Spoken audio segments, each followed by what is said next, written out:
Well, hello everybody and welcome to another episode of the Weirdly Magical podcast.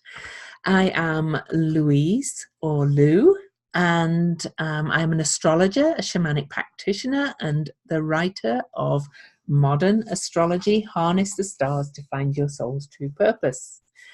I offer soul astrology readings, classes, and I also have a Patreon where I have different reward levels. All can be found at louiseeddington.com with one D. And Jen? Hi everyone, I'm Jen, an Akashic reader and healer, numerologist, teacher, author, creator of the Illuminating Journey Cards, sharing divine guidance tailored to foster that spark within to inspire your own genius and liberate you from old stories and programming. So I offer illuminating readings, workshops, and I have a email-based program, monthly membership, and you can find it all on my website, jendushen.com. Cool. And today, Jen and we're going to be looking at the energy of the upcoming Aries New Moon. That is on April the 5th, 2019 at 9:51 a.m. Universal Time. That's London, England time. And it takes place at 15 degrees of Aries. So we'll be looking at that. But before we dive into the energies, I'd love to do some housekeeping. If you enjoy this podcast, please subscribe at your favorite podcast provider, and or go to iTunes and give us a 5-star review. Also, we'd love to announce that we have a Patreon for just the podcast now, and for just $5 a month, you can support our podcast, and we'll be introducing special patron-only content moving forward. That can be found at patreon.com/weirdlymagical. And last but not least, on each episode from now on, we are going to feature a listener question. Questions need to be emailed to weirdlymagicalpodcast@gmail.com, and one question will be chosen at random. No personal details will be shared on the podcast other than your first name. So send us your questions. We actually don't have any for this episode. We're looking forward to answering juicy questions moving forward though. So diving into the energies. Yes, this new moon. As I said, it's at 15 degrees of Aries, 15 degrees 17 minutes to be precise. It's almost exactly aspecting Ceres in Sagittarius, that's at 14 degrees. Also around that degree, we still have Neptune hovering at 17 degrees of Pisces. By the new moon, Mercury will have moved beyond Neptune again to 18 and almost 19 degrees of Pisces.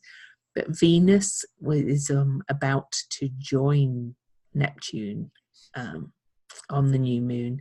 So really, we've still got quite a conflagration at the middle degrees of Pisces. So we'll speak to that as well.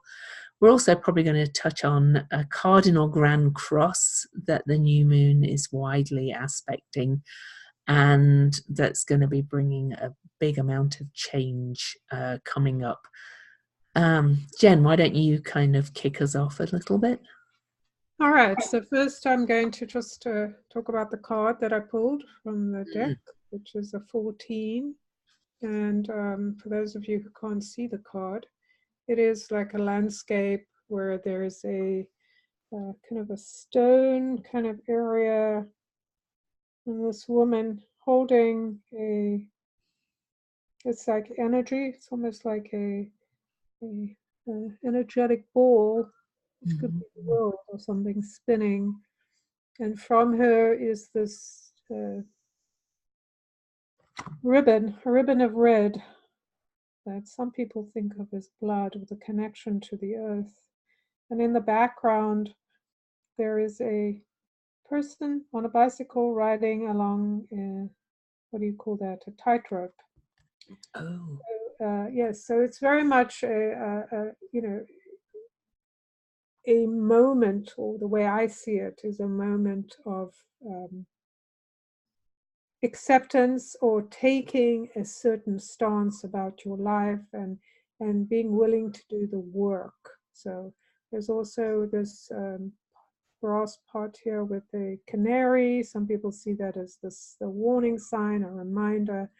As you can see that the figure is very inward looking, but it also, she has roots growing out of her, so she's taking root, but also being daredevil in the sense of, I'm going to do the thing I need to do. And there's quite a interesting symbolism in this card, which I find quite fascinating.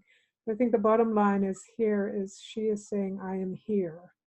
And I think this speaks quite strongly to this moon that we're looking at and this time we're in, which is flooded with this female energy. So we can feel like the female energy is starting to take hold, starting to do things. So if we look at mythology and some of these aspects that Lewis mentioned, we've mentioned before, and we're going to be talking about, is the role that strong females have played. So they've played these roles often in the background in the beginning. So we might not always know what they're doing, but there's things going on. And I think that's this card is talking about this kind of girding my loins thing, that I don't know if that applies to females or males, but it just feels like a very female energy of, you know, I'm taking my position and my role, and I'm going to decide what it means and what needs to be done. So there's kind of this strategic compassion. So it's not this just foolishly, I'm just going to trust everyone and I'm just going to, you know, let them decide. It's much more of, I know what needs to happen, so I'm going to put myself into that action. I'm going to kind of be pulling some of the strings and bringing about some movement and impact or catalysts that need to happen to shift things. I find it funny that there's a woman on a bicycle in the background on a tightrope. I just thought they were flying.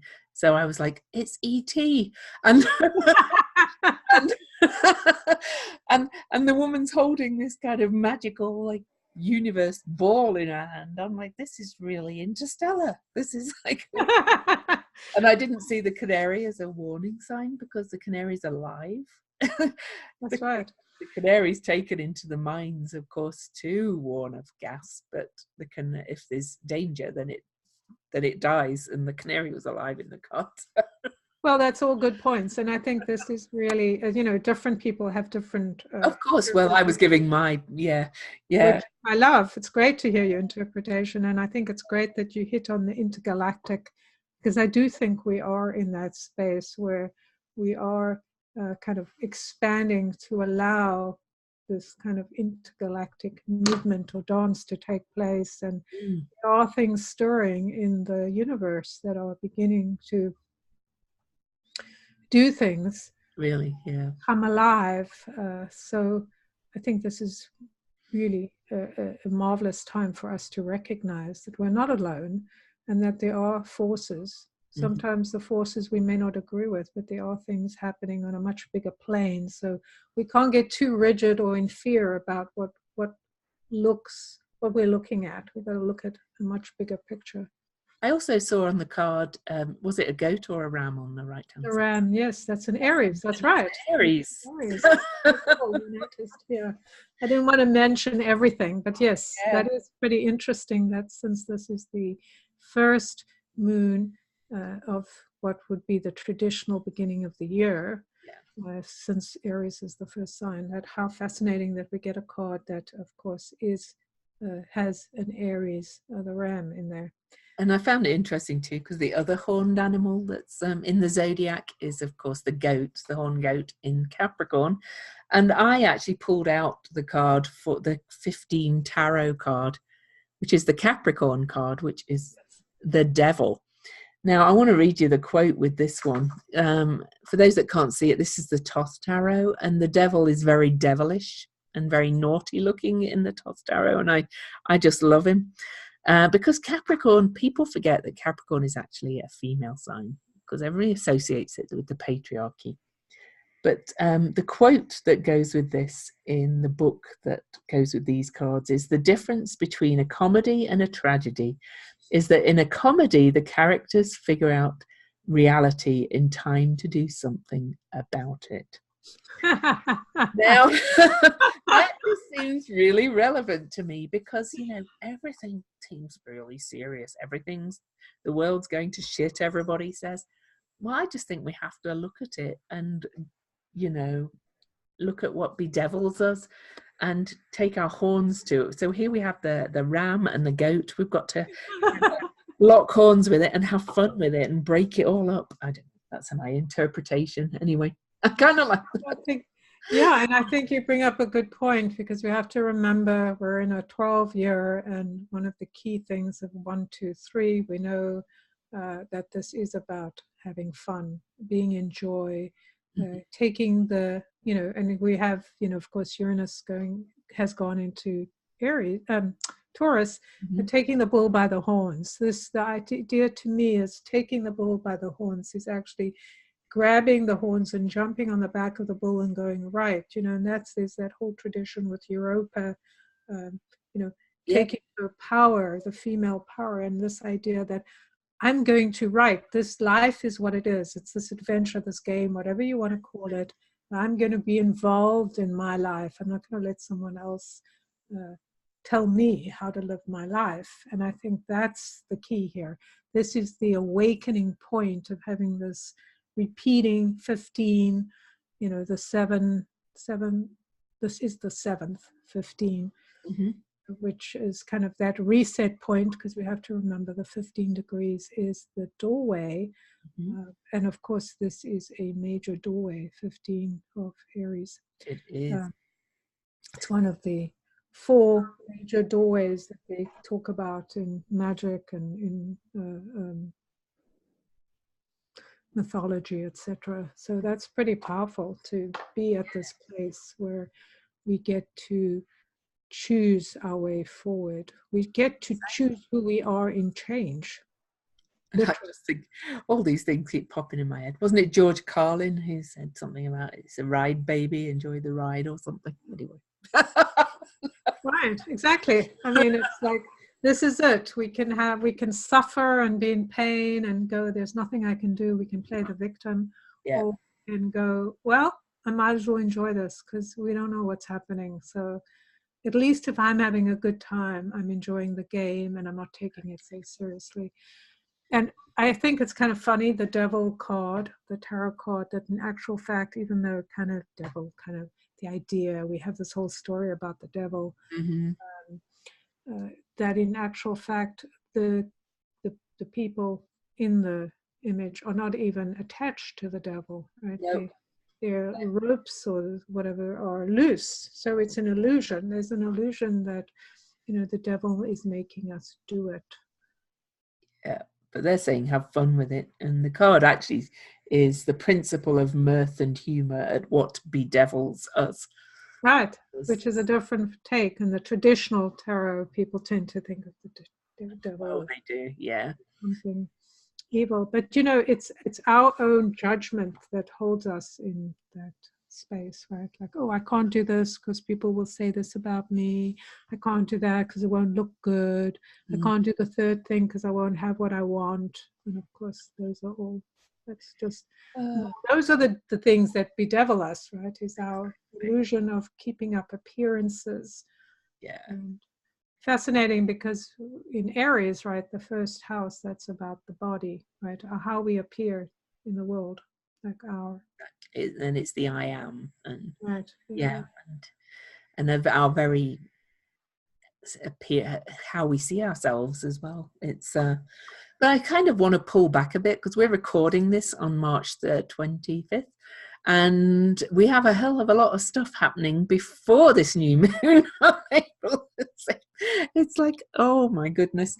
I see it as this big, I wrote it in one of my articles, I called it the womb of the world. We're coming out of this amniotic fluid of Pisces, but as we record this, we're still in it. And then we're moving from the amniotic fluid of the last sign into this Aries energy. And as we record,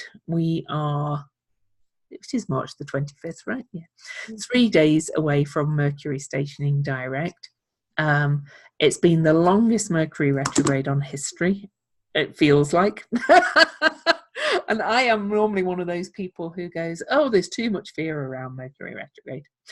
But this one has been, it's been magical as well. So I'm joking. People who know me know I joke around. But yesterday, Mercury met with Neptune exactly. Today, we are approaching Mercury station direct on March the 28th. Then we have the perfecting of the Cardinal Grand Cross that involves Eris, Pallas Athena, and the moon's nodes, all at 23 degrees. Then Mercury passes Neptune again. And then we have the new moon. So we've kind of, between us recording and this Aries new moon at 15 degrees, we have a whole lot of confusing energy and a whole lot of stuff to talk about and a whole lot of shifting. So shall we back up and start? How's your Mercury retrograde been? How are you finding this last portion with it joined at the hip with Neptune? Yeah, it's very interesting. I have found it quite, I guess, magical would be the word, although tiring too. There's been a lot of insight.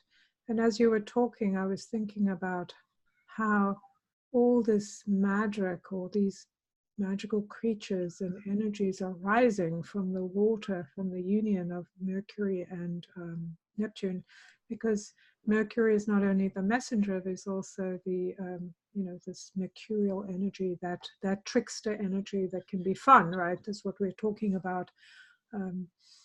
So I find that fascinating. So I've actually found, interesting enough, I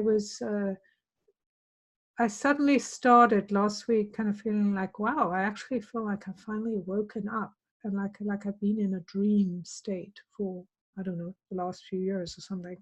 And I'm like, oh, no, and I'm like doing things like that I have had on my list for quite a long time and haven't done, which I'm finding quite fascinating. So I'm feeling very different, and I don't know if that's because this is all happening in Mercury retrograde. I hope I still keep it when it goes. But that's kind of how I felt about it.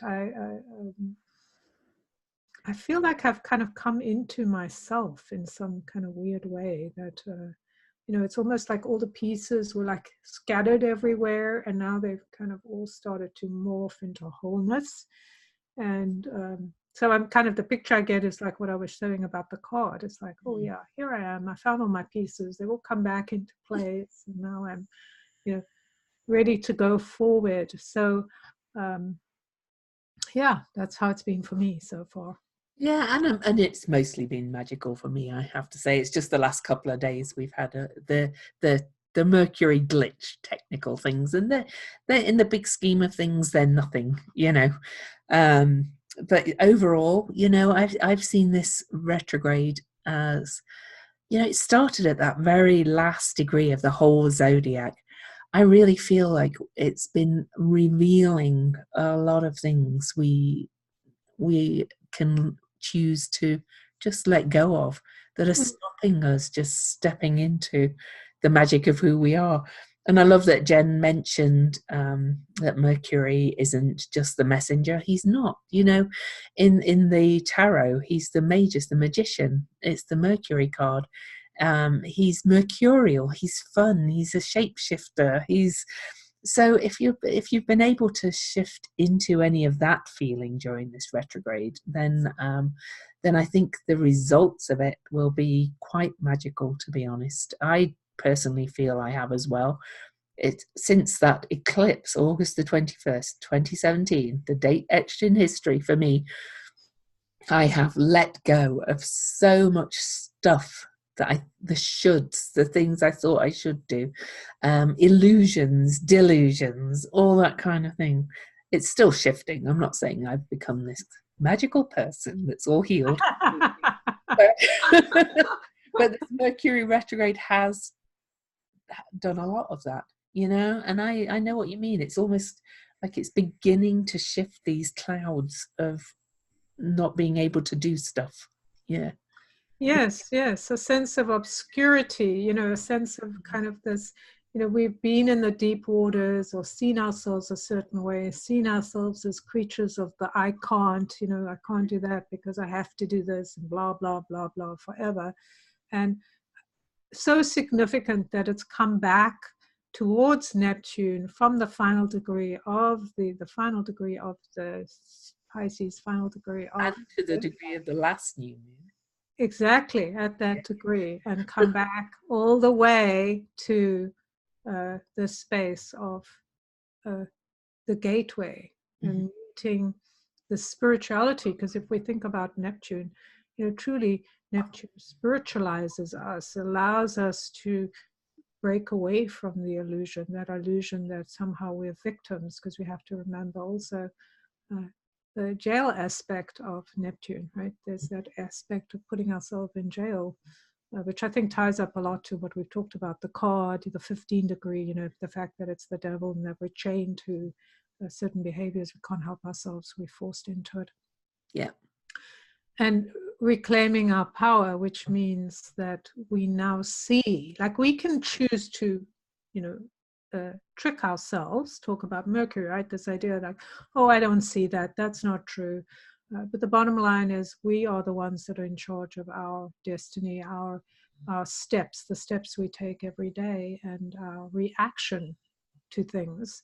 And holding on to all those ideas that we were given that we don't need anymore. They were great. They kept us safe and all that, but hey, we don't need it anymore. We can choose, because we're choosing what we value, because we are stripping away. I mean, everyone I know around me is, going through their clothes or kind of minimizing and clearing. And that helps us to clear what's in our head and around us. But that clearing away helps us to see, like, wow, there was no chain on this gate of this prison. It's just, there was just so much stuff in front of it. I couldn't tell that I was free. Exactly. I know.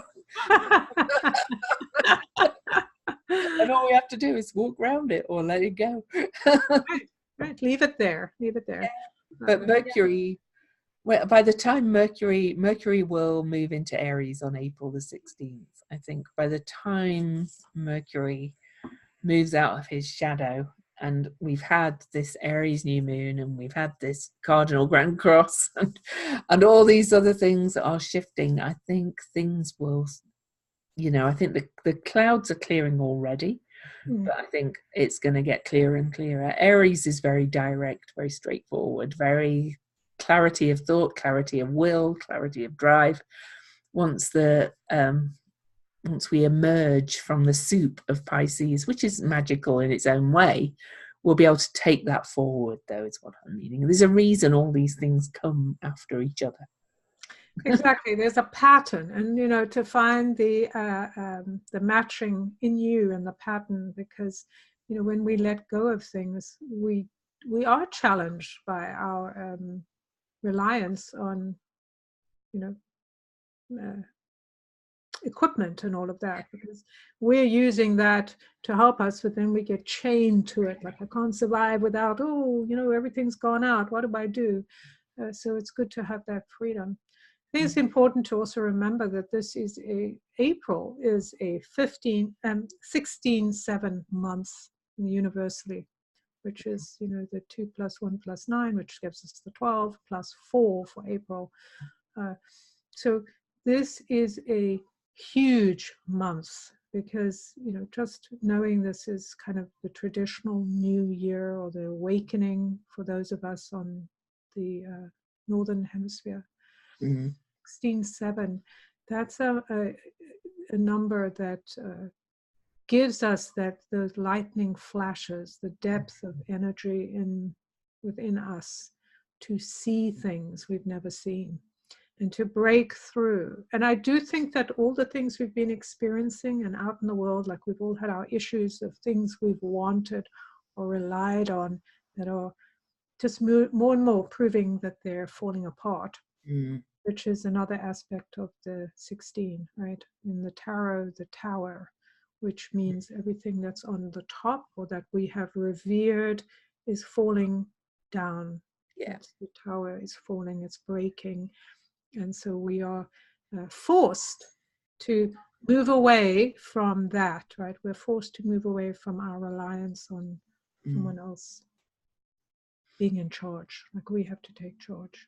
We have to trust our intuition. We have to look to the past, not to like just repeat what we've done, but go, oh, I don't want to have that same thing that happened because I did this and then this happened. No, I want something completely different. So now I'm just going to do something crazy or different.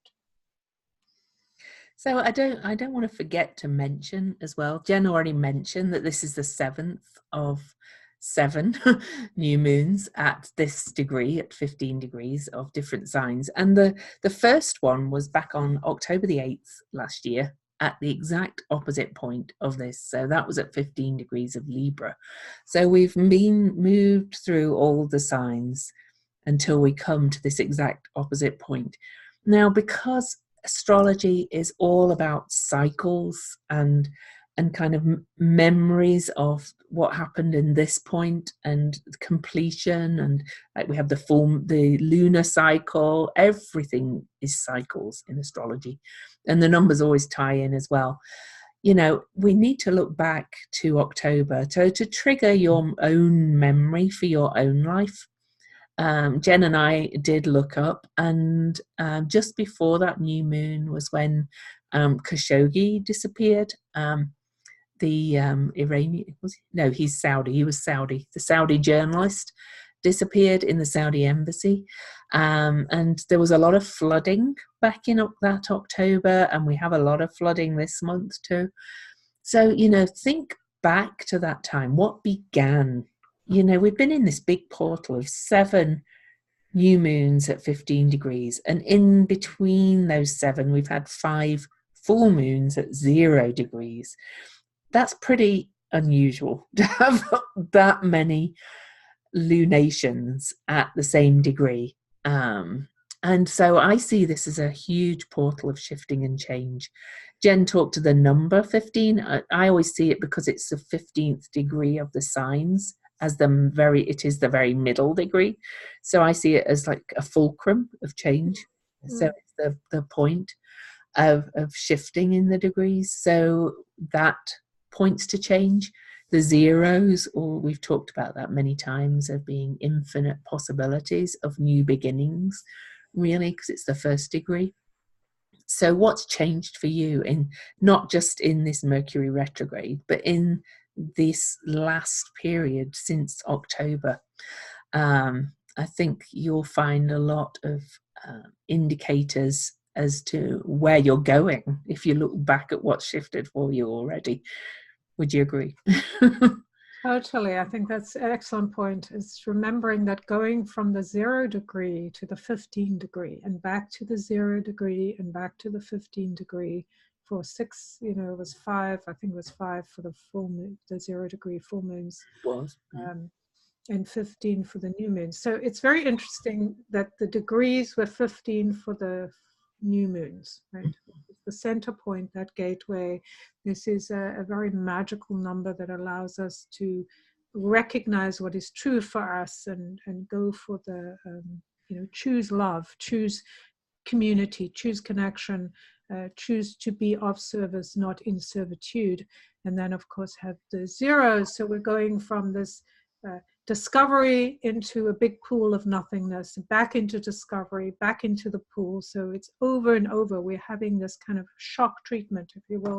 It's a bit like a heartbeat or a breath. Breathe in, breathe out. Breathe in. Right, exactly. That's a great way to put it. So we definitely have expanded our sphere that we live in. And so we've begun to go, well, all those things I was afraid of, maybe I don't need to be afraid of it anymore. All those things I thought were so important or mattered, maybe that doesn't matter to me anymore, because we're being gently kind of pushed and pulled into hot and cold, or like, what were you saying? Sorry, that slipped out of my head. The breath.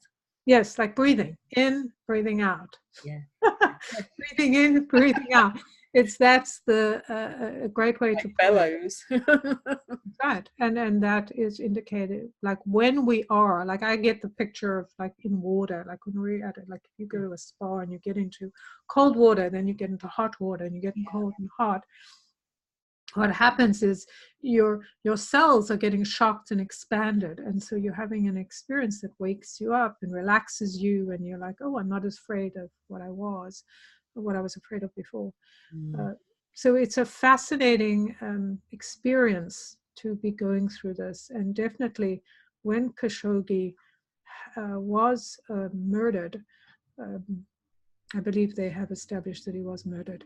Yes. So that's a hugely shocking thing if you think about it. Like, you go to a place where you know you're safe, this is, you know, you're going for this thing, and then... And your fiance is just waiting for you outside, and you just never appear. That's right. Wow. And then you're, you know, you have an awful death. So I think that's, you know, there's something there in there. Just the narrative, besides the horrible experience for Khashoggi, and all of us to kind of be witnesses to this horror, is a story there for us to kind of go, that we do these things every day and we think this is just ordinary life, which it is. And yet there can be this great impact. So where do we want to put our attention? What we want to do? I mean, people say that he knew that this was a possibility, and maybe he did. But the point is that if we are doing our normal life, and if we know that in the realm of possibilities is anything, what are we choosing to do? Where are we choosing to go? What are we entering? What are we connecting to? And what do we think about it? Because if we're just doing things out of rote or because we're supposed to, and then we have something like this, then we're more likely to go, well, why did I do all those things that didn't matter, or didn't matter to me? You know, just to be a good person, or just to be seen, because, you know. On a mundane level as well, though, don't be surprised if something comes up about it, because, you know, our esteemed president did not hold the Saudi government accountable at all for it, and we all know all the kind of things that are going on at the moment. I'm not suggesting exactly how it'll go, but I don't think that story's dead in the water yet. Definitely not. So we can expect there's going to be some new information coming forward. And I would imagine with this energy that's coming in April, and what we see now on the chart, is to expect surprises. That, you know, our voice is just beginning to rise. Like, we, the people, are just beginning to find our voice and speak out. So even though it feels like we've been through mud and struggle, we haven't actually been doing the clear things that we need to do. So it's going to be very interesting to see what comes up. I also think we will see some of that Me Too stuff repeating this month. Yes, because there was some of that in October as well. So I agree. And, you know, to add to what's bringing that up, I think this Grand Cross to the nodes is, because anything that squares the lunar nodes is also another turning point. It just always is. And here this month, pretty much exact March 29th, 30th, we have the goddess of wise justice, Pallas Athena, in Libra, the sign of the divine feminine, opposing Eris, who's also a revealer of unfairness and artifice. And both of those are squaring the lunar nodes. But not only are they squaring the nodes, they are squaring Saturn in Capricorn, Pluto in Capricorn, the South Node in Capricorn, and as the Grand Cross becomes as exact as it could possibly be, the moon will actually eclipse or occult Saturn and Pluto just before that. So the patriarchy is being eclipsed again. Yes, yes. And by that, again, I mean the institutions of the patriarchy. So Me Too movement, the government, all that stuff. And also things that have been hidden, because this is yeah. transformation. We're transforming what has been. Mm-hmm. And of course, Saturn is very much a stickler for detail, bringing out whatever needs to come out to bring this transformation about. And I find it fascinating that the nodes are right there with all of this, like really part of it. And of course, the what do you call it? The South Node, right? The South Node is our drain. It's like where the old stuff is going, and so it's draining. The energy there will be draining and is draining, as well as Pluto transforming. Right, and then the things we have to let go of. So and the North Node is in the house of the moon, which is the people. So fascinating that that's all happening, and slowly. And I find it amazing that we have these female energies, remembering they are pretty tough energies, these female energies. Pallas Athena, Ceres. Ceres, yes, of course, right. Ceres in Sagittarius. They have suffered. When you look at their mythology, they've all suffered for who they were. So they are fierce warriors. I mean, they're not just going to just go, oh, your feelings are hurt, or oh, you don't like the idea of going to jail. Oh, well, there's this very tough energy that's coming to the fore. Like if you look at the mythology of most of these stories, they're always depicting the female as, even though she's strong and she's got all these things, but she needed some man to help her and save her. And bullshit. This is total bullshit. And we've lived with that bullshit, right? Because it's not that we can't work together, male and female, of course, but that we can't give up what's important to us just to make somebody else feel stronger or better, or that they don't suffer. It's fascinating times, but and let's talk a little bit more about Ceres, because she is aspecting this new moon very closely. And there's also what was the other thing we were going to talk about? There's a fixed star as well. And have I lost my page for that? I think I have. Oh, no, I haven't. I found it. I've just got too much going on in my mind. Mercury. So everybody, again, Mercury and Neptune are squaring all my Sagittarius stuff. So they're kind of making me sound like a drunken sailor at times, because where am I? What's going on? Oh, spinach. So we've talked about the Grand Cross, but this new moon at 15 degrees is in trine aspect to Ceres at 14 degrees of Sagittarius. And the new moon is also conjunct a fixed star called Alpheratz. And she is actually a very fortunate fixed star, being Jupiter and Venus in nature. She gives independence, freedom, love, riches, honor, and a keen intellect. But notice it's a feminine energy again. And then Ceres is a very feminine energy again. And Ceres, well, I'll let you, Jen, you talk about Ceres. Well, what I would say about Ceres is that she was the mother, or is, if we talk about it, the kind of this mother figure who was actually married to Jupiter. So they didn't always they were very much in love, and then had a bit of a abusive relationship. But Mm. what's interesting here is that Ceres was also the mother of Persephone. Mm. And of course, she had to negotiate with Pluto so that the daughter could come out and bring the life, because Ceres is the mother of the harvest, the seed. What are we creating? The fertile ground. So she is very much involved in creating a new fertile ground, because that's where we are right now. We have the ability to recreate or seed new ground from a whole new place.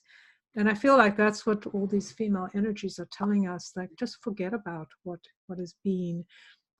Use the story in a way to empower yourself and recognize that you can start over, build something new, build something that has better foundations and isn't reliant on those stories that said, I was weak, or this one was weak, and so we needed to, run away and cry.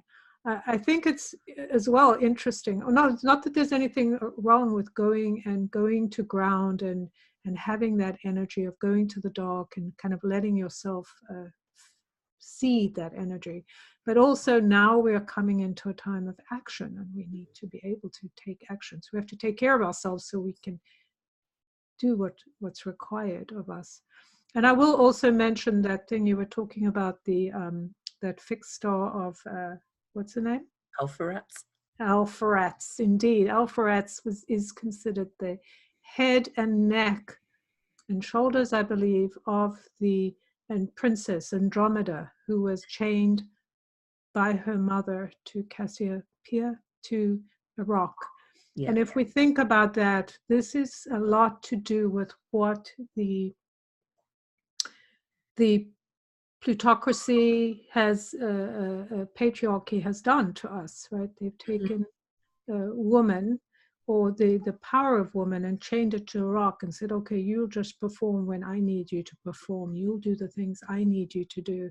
And so this is that moment where all these females come together and go, okay, we're just going to blow up all this old stuff and set everyone free. So now you can start on a level playing ground. And I do want to mention, I am reading from Astrology King website about Alpharets, that Alpharet's calf, which is also known as Beta Cassiopeia, and Alganib, and they're all fixed stars. They are together known as the three guides that mark the prime meridian of the heavens.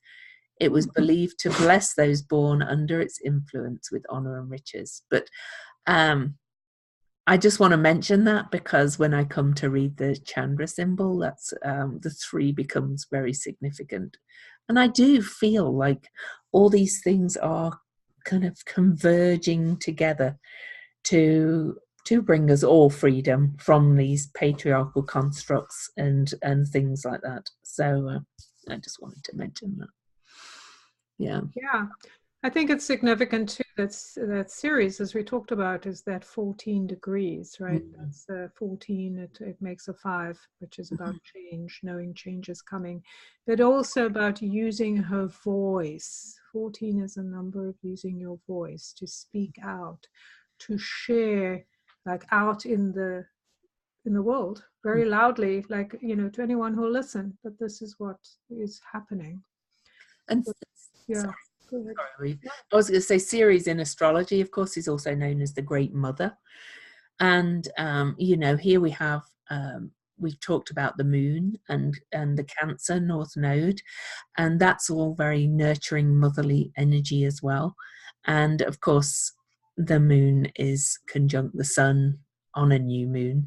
We've got all this really mothering energy coming in. It's as if, it's not just about the warrior female. It's nothing any about that. It's about honoring the place of this mothering, nurturing energy and validation and acknowledgement of emotion as being as important as rationality. I think we've talked about that before, but we can't have the left brain without the right brain. We can't have the left side without the right side.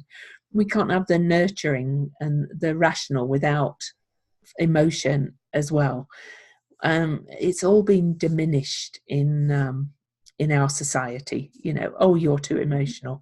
Oh, you're irrational. And it's been more commonly used to put down the female, but it's been used against men as well to put them down. And all of this is literally eclipsing or occulting this idea that you have to be hard, solid, rational, always factual. You know? Yes, and that's an excellent point. I think a lot of it is very, this idea that emotion or softness somehow takes away strength. And using kind of those soft things against us that can kind of chain us, right? Oh, I'm being emotional, so I better keep quiet, or whatever we choose to do. That's also a chain. But it is true, when we have the great love, when we know we are loved, and we're willing to express our emotion and not be silenced or perturbed by the idea that someone's going to use those as arrows against us. When we know we're loved and we come from a place of love and strength from love, then we can certainly do a lot more things than otherwise. And of course, the number 15 is very much a loving number. So it is true that, and I love that you brought that up, because I think that's something to really remember, that most of the reason why we're hurting or have all these things have been done to us and we've done to others, manipulating and all this, has been because we haven't felt loved, or we've wanted to get love. Yeah. And John Lennon, wise man. Love is all we need. He's right, you know.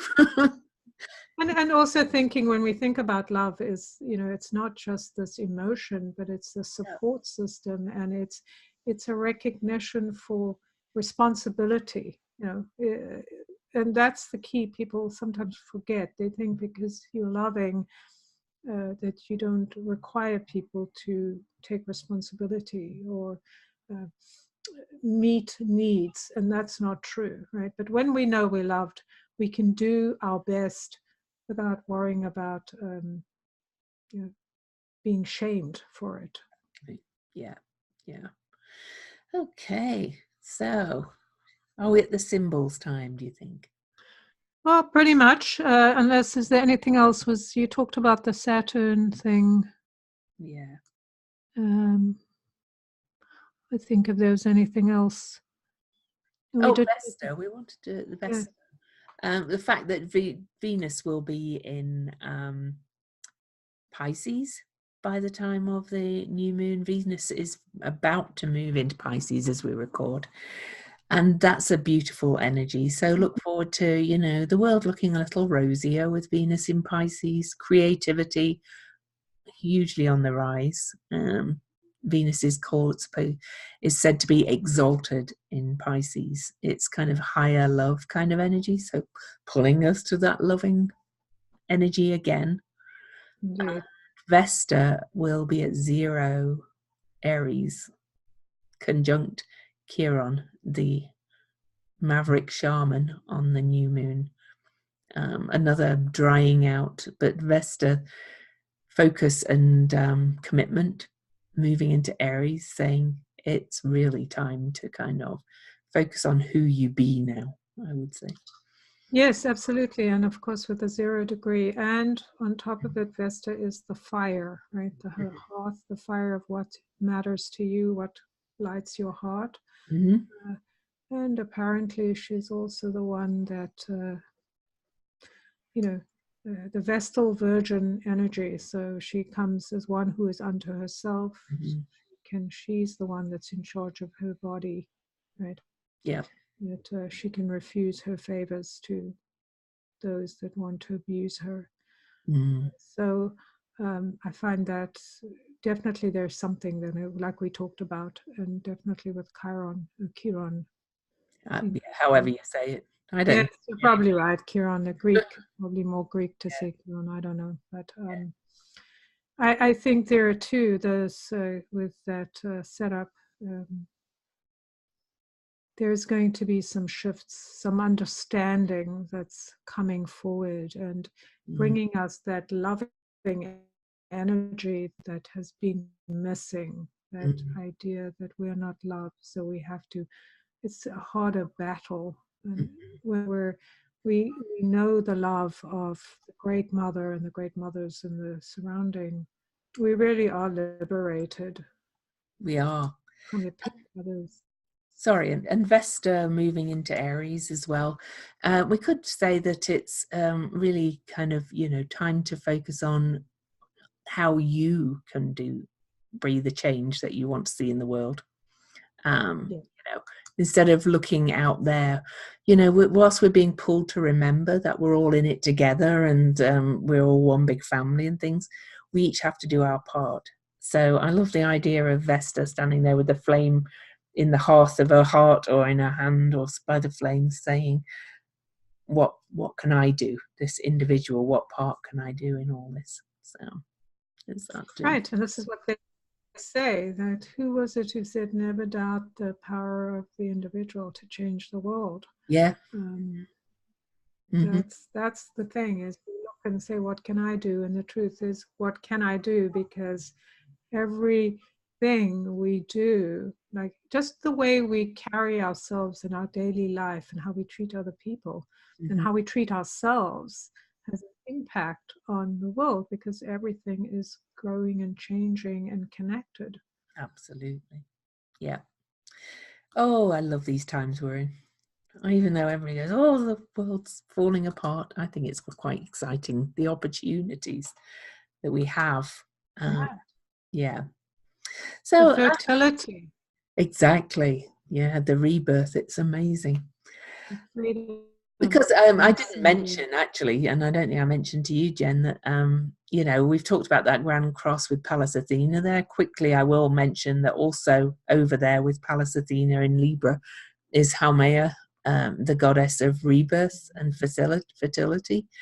And asteroid Lilith is over there in Libra as well, and she is really the original whole woman, more even than Black Moon Lilith. So whole lot of feminine energy. Right. And I think we have to remember the pantheon of these women coming together, or these beings coming together as a team. That this isn't a one-shot deal. This is an experience over, time. And they're coming from different cultures and things too. Whereas, before, a lot of the astronomical naming has been just Roman and Greek, very patriarchal kind of things. These are from, there's Inuit goddesses and Hawaiian goddesses and all kinds of things. Yeah, so it's a lot more kind of global and fluid. Yes, and I think one thing to encourage people, if you're listening, is to draw the strength from the goddess or the being that speaks to you, and allow that to let your path be, because we're not all warriors in the same way. Like we all do things differently. Not everyone's going to go out and fight a battle or yell at people or stand in lines. But when we do the thing that's true for us, and we feel the strength of being loved and protected through that, our work is valuable. Very, yeah. Okay, so I'll go ahead and read the Chandra symbol first. Okay. Because I talked about the three, three guides. I was going to say the Magi, which is probably where that comes from. Well, it probably is, actually, yes. And here we have the Chandra symbol for the new moon is 3 sculpted birds, 1 black marble, 1 white marble, and 1 solid gold. And the write-up about it says, genius, an extraordinary consciousness in a 3-fold sweep of the phases of intelligence coming into its fullest domain. At first, the naive confidence in the mental powers and in your own ability to know what everyone needs to know and do what everyone needs to do. But later on, there creeps in, and always was there hovering, the terrible knowledge that you know nothing, understand even less, and are operating in the dark. This can be terrifying, but it is also redemptive in radical measure. Then there comes a synthesis, a cooking up of the raw intelligence into a vital grasp of the essentials in life, and in particular of your own place in the world, which we just talked about, with a brilliant awakening to the total design and how your own awareness is perfectly poised in the center to reflect all that is truly. Wow. Yeah. So that to me took us through kind of this Mercury retrograde out to the Aries clarity kind of thing. Wow. That place of action, from a Yeah. place of contemplation and shifting back and forth, we bring the clearer message out into the world, right? With that, all of that. So let's see what in the Sabian. yes, thank you. Sorry, my brain isn't working that well, even though it's a magical time. So the Sabian symbol for Aries 16 degrees. Nature spirits are seen at work in the light of sunset. And the keynote here, attunement to the potency of invisible forces of nature. And what it says is, in the light of personal fulfillment, which is the symbol of sunset and wisdom, woman must be able to establish a life-giving contact with natural forces. These are active anytime growth processes take place, but man's individualized mind is usually too focused on working for consciously set goals to be able to realize concretely the presence of invisible, or if you like, occult forces in operation. These forces constitute a specific realm of any planetary life. They are inherent in all biospheres on whatever planet. Non-individualized, unfree energies forming in the substratum of life processes. So this is about the integration at the level of planetary as a whole, as an organism with systems of growth, multiplication, and it balances, acts as a balancing and harmonizing energy to the human body, to our spirit, to the solar energy. So it's working us through the aspects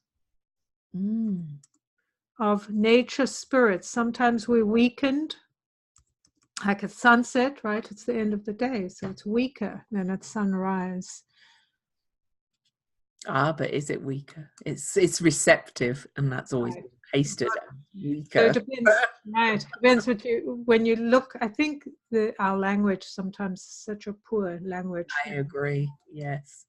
I Ex-husband. love the word for that one though. Repotentialization. Right. Exactly. And I think that this is the idea of recognizing.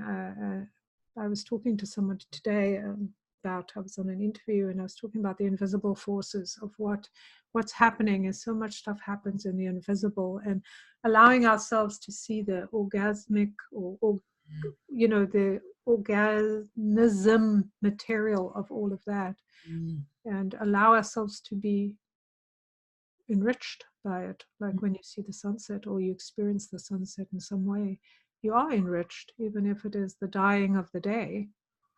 And a lot of what you read and what this says to me speaks a lot to this integrating into this more what's known as feminine energy, that's more receptive, more of nature, because nature is a very feminine energy, goddess energy as well. So it's tuning into all that, whereas we've been very disconnected to that kind of energy. Yes, which makes me think about what we were talking about, the princess, the head of the princess. Like, a lot of times we have the head is disconnected from the body. The idea of the masculine that has been so praised has been the idea of action and making things happen. We also have to remember we're in the 20th century now. So the 19th century was much more about we're in the 25th. military. Oh, 21st. 21st, sorry. I always get those mixed Okay. up, but I'm glad you're here to set me right. But we had the numbers 19 all the way until 2000. So that was the focus of that century and quite a few centuries before, because that one's in the front, right? Yeah. And now we're in the 21st century, which has the 2 in the front, which is a feminine number first. And it's also about connection and finding the balance between that, the invisible and visible, the thought and the spirit. So yes, it's interesting. I did read somewhere, and I'm starting to use the word more, womanist. I'm a womanist, not a feminist. I've gone completely off the word feminist. Yeah. Because it's, it has so much negative history. Oh, it does. I always preferred women's liberation anyway. So I started my activism in the 70s as a teenager, where it was women's lib. So right. I actually love that expression, women's lib, because it feels, it doesn't feel like it's associated with anyone else. It's just our freedom. We don't have to ask people permission. And we're not trying to take anything from them. We're just wanting what is rightfully ours. And finding that balance, like you're saying, like, working with the nature, with the hidden, with our intuition. Whew.